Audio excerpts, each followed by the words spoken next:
E o ponto central aqui, queridos, eu achei muito interessante. Porque diz aqui, o pecado deve ser evitado a todo custo, porque ele traz o homem ao nível mais baixo espiritual e também do seu caráter.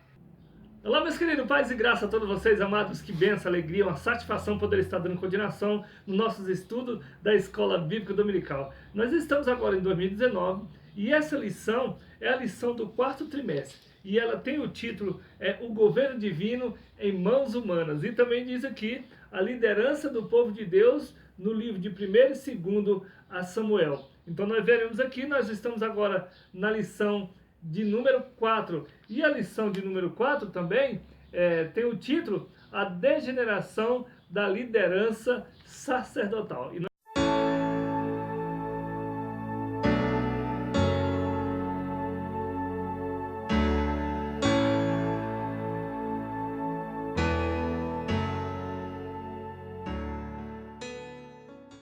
Querido, contar com você, para que você venha curtir, venha compartilhar, também faça o seu comentário. É uma alegria, uma satisfação. Na verdade, não ganho essa videoaula. Não, aqui eu faço de coração. Se você sentir de Deus, amém, para você curtir, para você fazer o seu comentário. Fique à vontade, porque aqui de graça recebemos e de graça nós passamos. Mas essa é a nossa alegria de estar fazendo aqui aquele ID do Senhor. Então, se você, o mínimo que você pode me ajudar aí é se você sentir de Deus, de você curtir ou compartilhar, fazer seu comentário. Mas fica à vontade, como Deus colocar no seu coração. Olha só, queridos, nós estamos então com essa lição, que é a lição de número 4, que tem aqui o título, A Degeneração da Liderança Sacerdotal, e fazer o primeiro tópico, destacar a degeneração dos filhos de Eli. E o segundo tópico, queridos, pontuar a sentença do juízo de Deus. E agora aqui, o terceiro tópico, queridos, mostrar as consequências do pecado. Será que o pecado traz consequências? Veremos, né? Texto áureo. No texto áureo diz aqui, e disse-lhe, por que fazeis tais coisas? Olha só, porque ouço de todo este povo vossos malefícios. Aqui em 1 Samuel, capítulo 2 e o versículo 23. Verdade prática, evitemos o pecado a todo custo, pois a sua prática leva-nos ao mais baixo nível espiritual e moral. É isso que acontece com o pecado. É levar nós ao mais baixo nível, né, da vida espiritual e também moral. A leitura bíblica em classe para essa lição se encontra em 1 Samuel, capítulo 2, versículo 22 ao 25, e também no capítulo 3, do 10 ao 14. Eu quero aqui trazer para você, professor, para você, aluno, com todo carinho que nós fazemos aqui esse vídeo aula, para de uma forma ou de outra estar colaborando aí na sua sala de aula. E quando nós chegamos na sala de aula, nós vamos chegar alegre, nós vamos chegar impactando, né, através, né, do Espírito Santo de Deus. Porque é o Espírito Santo de Deus que convence o homem do pecado, do juízo, da justiça. Então, nós só falamos a palavra aqui que o Senhor coloca no nosso coração. Então, diz aqui, na introdução, ele diz aqui, o tema desta lição, olha só, é a degeneração da liderança sacerdotal da casa de Eli. E nós veremos que os filhos deste não corresponderam aos propósitos divinos e enveredaram pelo caminho do pecado. Olha só, o que o fez deturpar as características do sacerdócio que se encontra em Levítico, capítulo 21, versículos 6 e 7. Assim, Deus agiu de modo punitivo para com os filhos de Eli. Olha só, pois eles, tendo conhecimento das leis divinas, não andaram por elas, mas degeneraram-se, eles abandonaram a virtude do verdadeiro sacerdócio. Então, quando Deus escolhe alguém para executar uma missão, deve este alguém observar rigorosamente a vontade divina. Então, aqui, já na introdução, nós vemos que quando Deus ele escolhe uma pessoa para o cargo, né, ele já tem que observar a vontade divina, porque agora não é mais a vontade dele ou dela, é a vontade de Deus. Não é verdade, queridos? Então diz aqui, e o ponto central aqui, queridos, eu achei muito interessante. Como diz, né, é muito forte aqui esse o ponto central dessa lição, que diz aqui, o pecado deve ser evitado a todo custo. Então o pecado, por que ele deve ser evitado a todo custo? Porque ele traz o homem ao nível mais baixo espiritual e também do seu caráter. Está escrito aqui o primeiro tópico, a degeneração dos filhos de Eli. Veremos aqui a degeneração dos filhos de Eli. Primeiro subtópico, quando não valorizamos o que Deus nos deu. Sabe o que acontece? Acontece de, muitas das vezes, nós vamos acostumando tanto com as bênçãos, as pessoas, que vai deixando de valorizar o que Deus nos deu. Aqui, segundo o relato bíblico, Eli era avançado em idade. Por exemplo, ele tinha 98 anos de idade. 1 Samuel, capítulo 4, versículo 15, seus dois filhos, Ofni e Finéias, por seu turno, também diz aqui, não valorizaram a posição que Deus lhe dera. Veja só o que eles fizeram. Degeneraram-se, transformando a casa do pai em lugar de imoralidade sexual. Aqui em 1 Samuel, capítulo 2 e versículo 22. Queridos, é muito triste a gente ver uma pessoa que está na frente da liderança ali e trazer maus exemplos, né? Igual que os filhos de Eli, então eles faziam imoralidade, queridos, sexuais. Você vai ver lá em 1 Samuel capítulo 2 e o versículo 22. Entretanto, devemos ponderar um ponto sobre o sacerdote Eli. Com tudo isso que acontecia, nós temos que observar também, né, o sacerdote Eli, que ele não tinha, não tinha essas práticas. Não, eram os filhos deles que tinham, mas ele não. Não se tem menção de abusos cometidos por ele. Seu principal erro foi a não corrigir os pecados de seus filhos. Veja só, ele já não tinha autoridade sobre estes. Um pecado por omissão e complacência. Logo o Senhor não demoraria a derramar a sua ira sobre a casa de Eli. 1 Samuel, capítulo 3, versículo 12. Então, queridos, nós vemos aqui que a ira de Deus se derramou sobre a casa de Eli, sobre os filhos. E isso foi muito triste. O que aconteceu?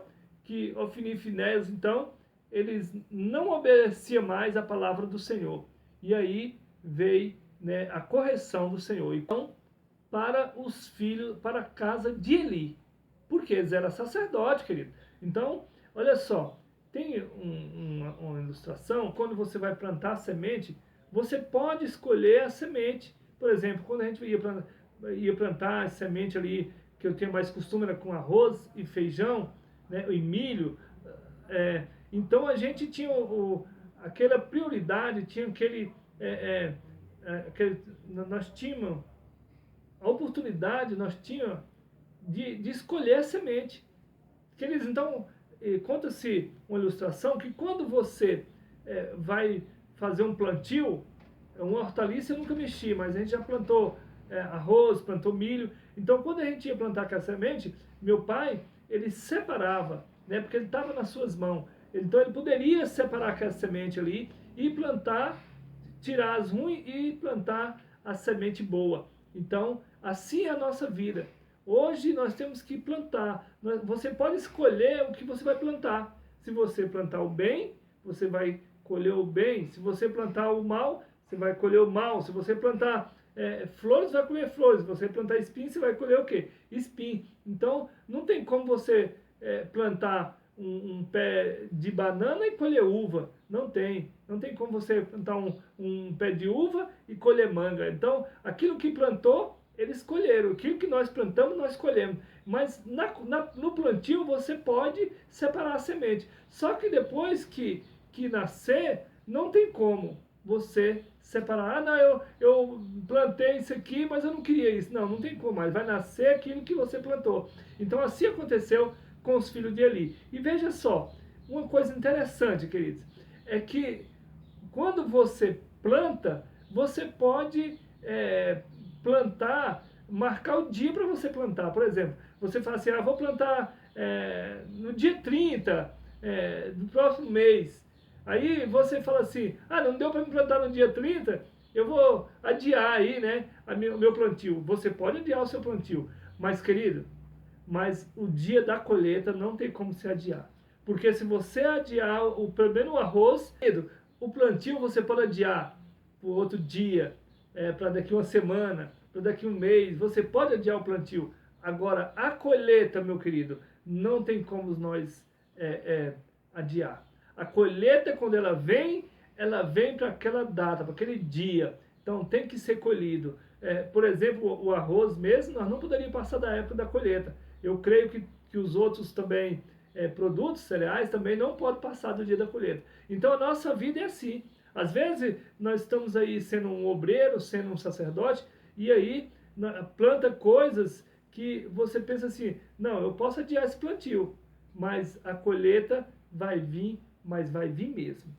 Então nós temos aqui exemplo desse plantio dos filhos de Eli, Ofni e Finéias, que o que eles plantaram e a colheita que veio para eles. E a colheita veio, a colheita vem no dia certo. Então, segundo subtópico, fazendo uma troca. Os filhos de Eli trocaram o Senhor pelos prazeres da vida. Veja só, muitas das vezes, quando você vê que não, você está trocando Deus, né, a santidade de Deus, pelos prazeres da vida. O apóstolo Paulo, ele menciona os que são mais amigos dos prazeres do mundo do que amigo de Deus. Se encontra lá em 2 Timóteo, capítulo 3 e versículo 4.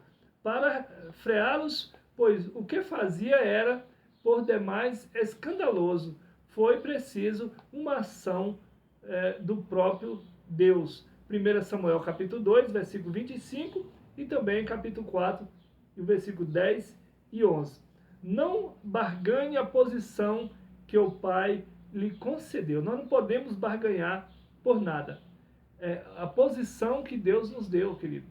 Deus, ele nos colocou em uma posição e nós não podemos recuar.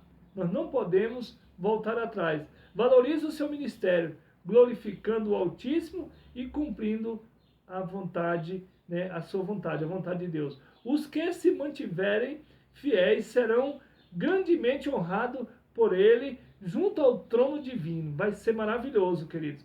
Mateus capítulo 25 e o versículo 21. Então, queridos, olha só, nós temos na palavra do Senhor sobre a história, na palavra do Senhor, sobre Nabote, que o rei Acabe porque queria comprar a vinha dele, queria comprar a vinha de Nabote. E ele tinha recebido do pai, que era a herança. E ele não passou, ele não vendeu por dinheiro nenhum, queridos. Olha só, Nabote, ele não negociou. Se fosse para trocar por uma fazenda maior, ele não trocou, porque é a bênção de Deus. Então, queridos, essa história, essa palavra que fala da Bíblia sobre Nabote, que ele não negociou a vinha, a herança que ele recebeu do pai dele, isso mesmo é o que nós temos que fazer. Não podemos negociar a herança que o Senhor nos deixou, que é a salvação, queridos. Não tem preço, não tem nada que nós venha recuar da salvação que o Senhor nos deu. Terceiro subtópico, as consequências para quem peca contra Deus. Vemos aqui, quando o homem comete o crime contra outro homem, aqui na terra, há os tribunais, veja só, humanos para julgá-lo, como Paulo nos lembra em Timóteo capítulo 1, versículo 1 ao 9, ele diz aqui, tanto para os pecados dos filhos de Eli, não haveria tribunal humano, pois eles pecaram direta e deliberadamente contra Deus. Como eles não se arrependeram, o juízo divino era inevitável.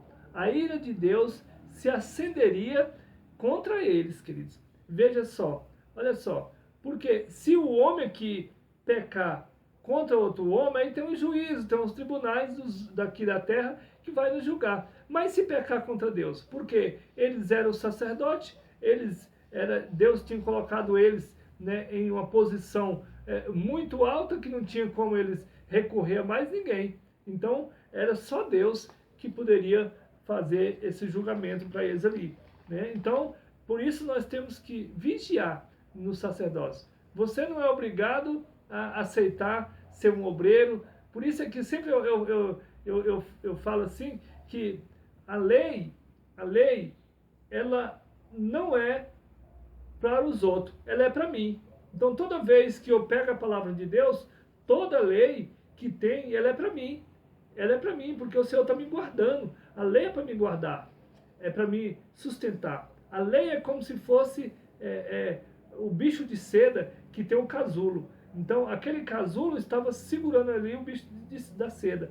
Então, a lei é isso, é segurando nós para a salvação em Cristo Jesus. Então, queridos, ele diz aqui, e os que estão à frente do rebanho do Senhor devem ser exemplo de tudo. Olha só, deve ser exemplo em tudo. Não vejo nenhum peso nenhum quando alguém aceita Jesus e está caminhando ali, que ele não é um pregador, que ele não é um obreiro, que ele ainda não é um pastor, que ele não é um líder em nada ainda. Então, para mim, eu não vejo peso nenhum, né, para que ele sinta-se à vontade. Mas a partir do momento que você passa a ser um obreiro, que você passa a ser um pastor, um presbítero, um evangelista, quando você tem uma posição, queridos, aí veremos, né, que a Bíblia diz que quem mais é dado, mais é cobrado. Então aí tem um obreiro que agora ele já é pastor, ele já tem o conhecimento da palavra, de repente você vê ele de short na rua, no restaurante, sem camisa, né? Então, quer dizer, é pecado? Não, não é pecado. Mas, querido, nós temos que dar um exemplo. Por quê? Porque nós somos agora o espelho, né, para essas pessoas que estão aceitando Jesus agora. Porque eu me espelhei em alguém. A lógica, a minha fé é em Cristo Jesus. O meu Salvador é Jesus. Jesus diz que o filho faz o que vê o pai fazer. Então, por isso, nós temos que dar bom exemplo. A partir do momento que você é um obreiro, que você é um líder. Agora, se você aceitou Jesus agora, tá? 2 anos, 3 anos, 4 anos, 20 anos, e você não tem uma parte de liderança nenhuma, aí, mas vai chegar para você. A liderança vai chegar para você, porque quando você está na presença do Senhor, lendo Bíblia, buscando o Senhor, Ele quer te usar. E Ele vai te usar. Então, lá em Romanos capítulo 8, então, fala da lei do Espírito. Então, agora, a lei do Espírito é o quê? Amar a Deus sobre todas as coisas e o próximo como se Deus. Então, se você é um obreiro e você ama a Deus sobre todas as coisas, você, então, agora vai se esforçar para andar de acordo com a lei, com a palavra de Deus. Porque a graça é para mim passar para a pessoa que ainda não tem o entendimento da lei. Aí, quando vem, ele aceita a Jesus, ele começa a caminhar, o Espírito Santo vai fazendo a mudança dentro dele.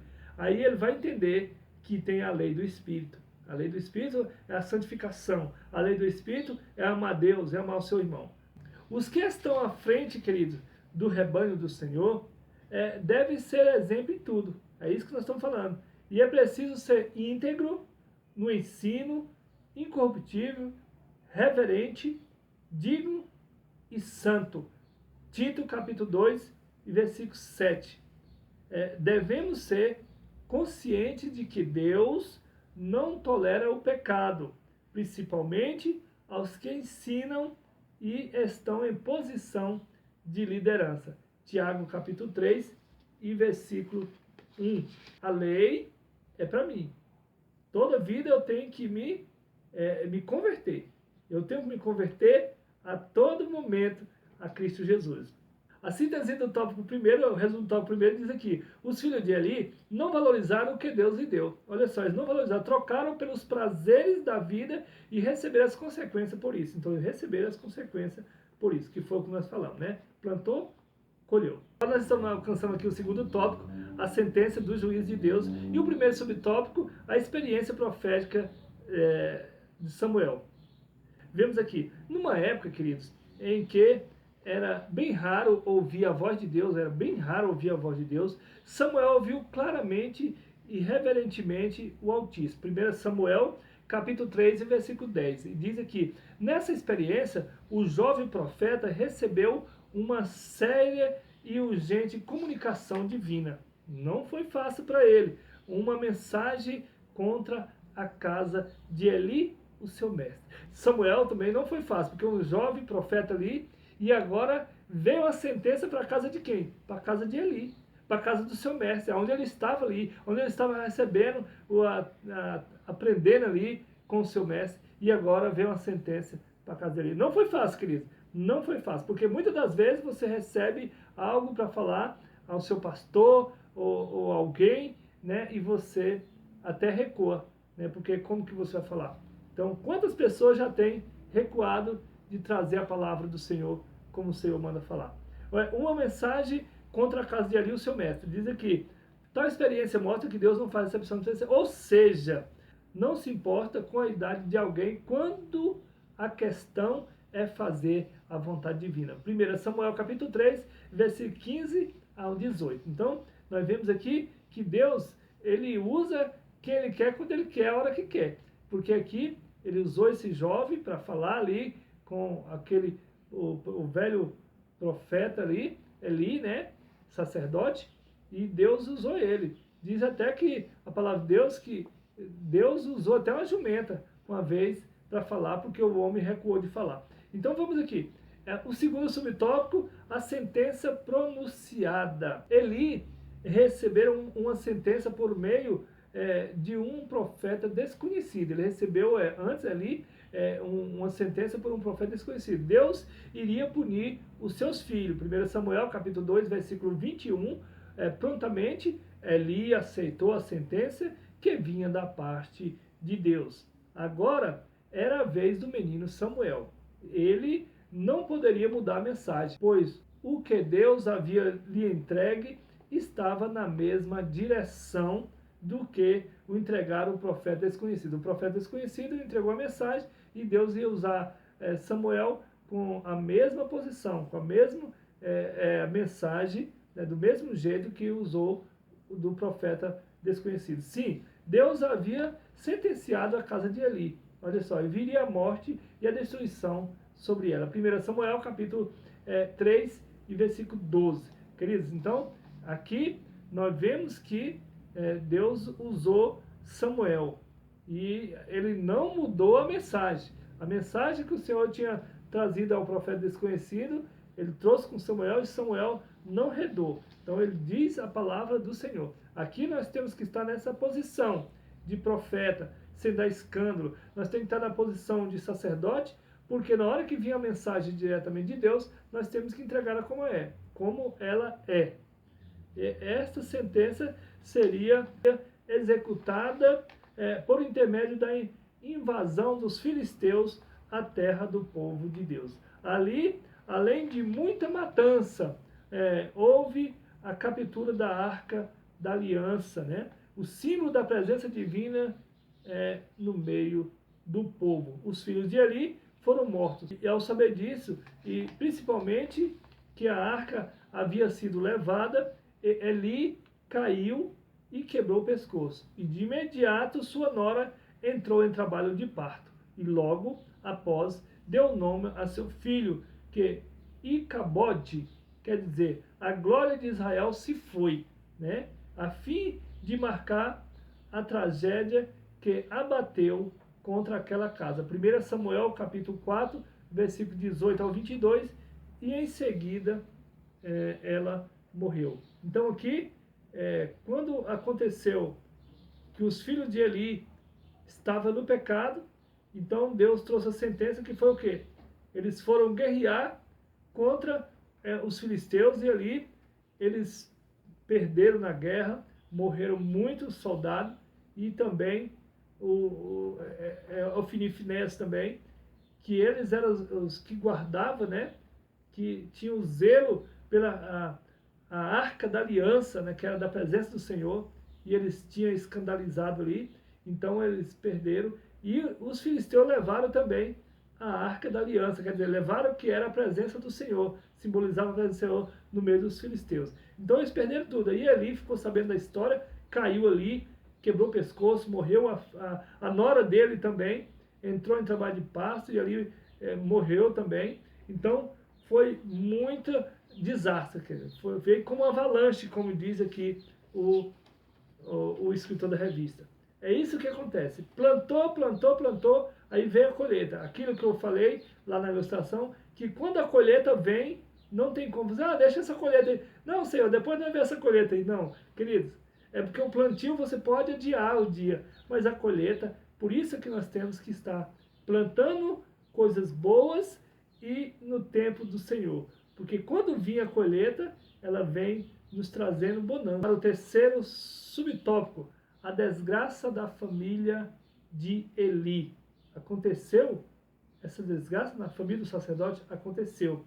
A desgraça sobre a casa de Eli veio como uma grande avalanche. Seus filhos, Ofni e Finéias, bem como a sua nora, morreram. Além disso, 85 sacerdotes pereceram.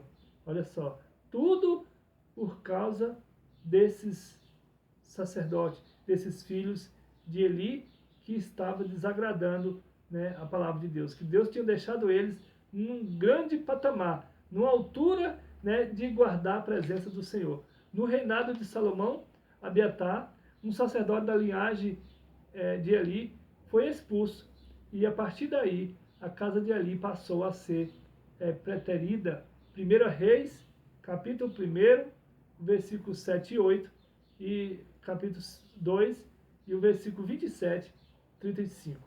As predições do profeta desconhecido e de Samuel se cumpriram na totalidade, ainda que levasse aproximadamente 130 anos para seu desfecho. Olha, levou 135 anos para vir toda essa condenação, dizer assim, para esse sacerdote, o sacerdote de Eli. Isso nos mostra que o pecado contra Deus tem a sua sentença. A sentença vem, o seu juízo. O Novo Testamento corrobora para tal assertiva. Né? Veja o caso da igreja em Tiatira, Apocalipse capítulo 2, versículo 23, e a Bíblia revela que o salário do pecado é a morte. Romanos capítulo 6 e o versículo 23. Então aqui nós vemos a desgraça que veio na família de Eli. E muitos outros também, queridos, aconteceram de ter pecado contra o Senhor, e o Senhor veio a correção, veio o juízo e veio a sentença para esse. Então assim não é diferente para nós. Nós estamos debaixo da graça do Senhor, mas aquele que pecar, o pecado vem o seu salário, que é a morte. A síntese do tópico 2, o resumo do tópico 2 diz assim: a sentença tratava-se da punição dos filhos de Eli, e ela seria executada por intermédio da invasão dos filisteus. Foi quando os filisteus vieram e fez toda essa invasão por permissão de Deus, né? O terceiro tópico, vamos ver agora, o primeiro subtópico, o preço do pecado. O pecado tem um preço? Tem. É a morte. O pecado sempre traz consequências. A Bíblia revela alguns exemplos sobre isso. Primeiro ponto, a expulsão de Adão e Eva do paraíso. E a morte física e espiritual. Gênesis capítulo 3, versículo 1 ao 7 e 23. Então aqui, Romanos capítulo 5, versículo 12. Segundo ponto, Acã e sua família perderam a vida. Josué capítulo 7, versículo 24 e 25. E o ponto 3, Ananias e Safira foram mortos. Atos capítulo 5, versículo 1 e 11. Como vimos, as consequências do pecado são trágicas mesmo. Eli tinha conhecimento do pecado de seus filhos, mas sua covardia era visível por causa da sua omissão e da irreverência de seus filhos. Sua família foi tirada do sacerdócio. Então aqui perdeu o sacerdócio devido às consequências do pecado dos filhos de Eli e dele não ter corrigido, porque o pecado de Eli foi não ter corrigido os seus filhos. É bom lembrar que Eli não era somente pai, mas principalmente sacerdote. Por isso, cabia-lhe a responsabilidade paternal, judicial. Nisso ele falhou. Queridos, é bom lembrar que Eli não era somente pai de Ofni e Finéias, mas principalmente sacerdote também. Por isso, cabia-lhe a responsabilidade paternal e judicial. Nisso ele falhou. A palavra de Deus nos mostra que se os filhos não forem bem encaminhados no caminho do Senhor, Provérbio 29:15, se tornarão uma vergonha a seus pais. Se os filhos não forem encaminhados, né, criados ali, encaminhados no caminho do Senhor, se tornarão uma vergonha, né, para os pais. E se persistirem no erro, sofrerão consequências gravíssimas, querido. Portanto, além de orarmos por nossos filhos, precisamos conduzi-los à comunhão com Deus. Deuteronômio capítulo 6 e versículo 9, 4 e 9. Para, enfim, dizermos, né? Eu e a minha casa serviremos a Senhor. Josué capítulo 24, versículo 15. O segundo subtópico, os males da repreensão. Então, os males da repreensão de quê? Nos nossos filhos, ou na igreja que você está pastoreando, ali nas ovelhas que você está pastoreando, né? Provérbio 15, 10. Provérbio capítulo 15, versículo 10. Diz que aquele que aborrece a repreensão morrerá. De acordo com o hebraico, a palavra repreensão quer dizer correção, censura, punição, castigo. Veja só, nesse sentido, o próprio Deus aplica a sua repreensão. É porque o Senhor repreende aquele que ama, e assim como o pai ao filho a quem quer bem. Provérbio 3,12 diz aqui, por não atentar para ela, a casa de Eli padeceu. Muitos já não acreditam no juízo de Deus. Ele é a justiça, ele é santo. Queridos, é triste saber que muitos já não crê mais, né, muitas das vezes, no juízo de Deus, que vai vir o juízo de Deus, mas sabemos que ele é justiça e que ele é santo. Então, nós temos que, nós obreiros, queridos, quando eu falo nós, às vezes a pessoa pensa assim, mas eu, não, todos, é para todos, principalmente para nós, né, os líderes, para nós os que estão na frente dos trabalhos. Terceiro subtópico, pecados voluntários e deliberados não têm perdão. O apóstolo João disse que há pecados pelos quais não se deve orar, que é 1 João, capítulo 5, versículo 16. Esse tipo de pecado gera morte. Nesse caso, é impossível que a pessoa se renove para o arrependimento. Entretanto, a Bíblia revela que o que confessa o pecado e deixa, alcança misericórdia, mas não houve misericórdia para os filhos de Eli, pois eles não se humilharam. Por quê que não tem? Porque eles não se humilharam. Não se quebrantaram na presença de Deus. Eles pecaram voluntária e deliberadamente zombaram do Senhor. Então não zombe do Senhor. Por isso é que nós pregamos a palavra, bem-aventurado aquele que está no caminho do Senhor, né? Aquele que não se assenta na roda dos escarnecedores. Bem-aventurado é aquele que está firme. Quem está firme, né, segura para que não caia. Por quê? Porque, queridos, aquele que desviou do evangelho, dessa graça, para ele voltar não é fácil. Por quê? Sempre eu gosto de falar que o pecado, você não vai sentir dor, ele não vai ter dor.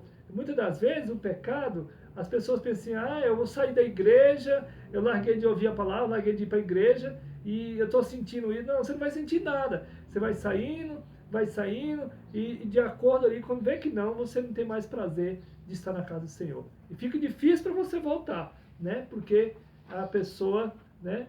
A Bíblia diz que aquele que confessa e deixa alcançará misericórdia. É difícil para você que saiu da igreja, que distanciou. É difícil, mas se você buscar o Senhor, ele vai te encher novamente. E não saia mais. Fique na presença do Senhor. Querido, você que está assistindo aí esse vídeo, que às vezes você distanciou da palavra do Senhor, olha só, não deixe de voltar o mais rápido possível. Por quê? Porque o Senhor está voltando. E olha, é muito difícil aquele que saiu e voltar de novo. Às vezes você pensa, agora nunca mais eu vou pecar, que eu vou para Jesus. Não, você vai vir para Jesus para ele te libertar, porque é ele que nos liberta, né? Vinde como estais, mas não ficai como estais. E aí ele vai te libertar. Se você tem algo na sua vida que você acha impossível, pode ter certeza que Jesus, ele nos liberta de todo mal, de todo pecado. e Ele nos perdoa e nos purifica. Nós falamos assim porque Deus deu uma palavra. Quando Ele dá a palavra que o dia da iniquidade vai ter que passar, vai ter que passar. Essa iniquidade que está em mim, em você, que nós muitas das vezes praticamos, e que quando nós queremos largar, fica em Cristo, porque vai chegar o dia que essa iniquidade vai sair e Ele vai te libertar. Então fica aqui essa palavra do Senhor ao teu coração.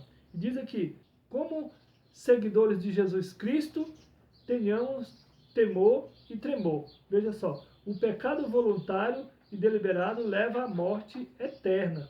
É isso que não pode acontecer. Nós temos que ficar em Cristo para Ele nos libertar, para nós ter a salvação, para a vida eterna. Hebreus capítulo 10, versículo 26. Então fica aqui, né, a Escola Bíblica Dominical do quarto trimestre de 2019, lição 4, a degeneração da liderança sacerdotal, CPAD para adultos. A síntese do tópico 3, o resumo do tópico 3, já estamos terminando. A família de Eli foi tirada do sacerdócio de Israel como consequência dos pecados de seus filhos. Então, por que eles foi tirado? Consequência do pecado dos filhos de Eli. O que vem fazer nós perder a salvação? As consequências dos nossos pecados. Se chegar o dia da punição e nós não nos converter, não voltar, aquele que saiu, voltar para Cristo, ficar firme no Senhor, porque vai vir a nossa recompensa. E se não fazer isso, se pegar igual pegou os filhos de Eli, no pecado, não se arrependeram. Então, queridos, nós temos que nos arrepender, nós temos que se humilhar, nós temos que vir para o Senhor, porque naquele dia Ele nos dará o nosso galardão, a nossa salvação. Fica aqui essa lição de número 4. Quero pedir você para curtir, compartilhar, nos ajuda aí no meu canal. Fica aqui o meu abraço, o meu carinho a todos vocês e até a próxima aula. E a paz do Senhor Jesus Cristo!